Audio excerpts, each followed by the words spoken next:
In quake-damaged eastern Turkey, rescue efforts have been electrified by a story of hope.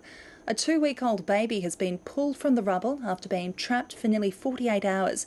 More than 400 people have died and thousands of survivors are still enduring freezing weather. Middle East correspondent Anne Barker reports.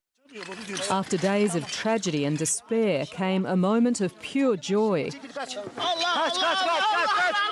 A tiny baby was pulled alive from a crushed apartment. The rescuer had to crawl in on his stomach to reach her. Just 2 weeks old, the little girl Azra had been trapped with her mother and grandmother for nearly 48 hours. She was wrapped in a blanket and handed to medical workers. The baby is in very good condition at the moment. She's in a much better condition than we were expecting. The little girl's mother was brought out on a stretcher but had no life-threatening injuries. All she needed was food and water. Her grandmother too was pulled out alive.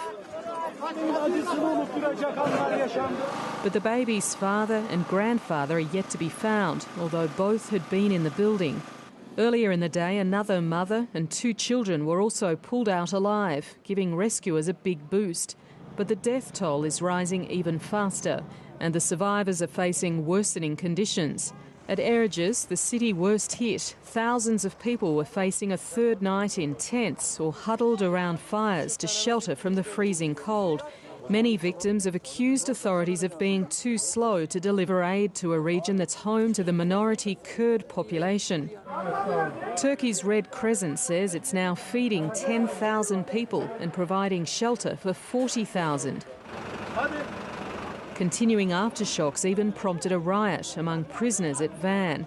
Inmates there set fire to the jail after guards refused to let them out of their cells. The prisoners retaliated by attacking the guards with knives and scissors.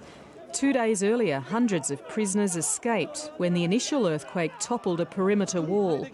They may be free, but like the other quake victims, they face an uncertain future. Anne Barker, ABC News.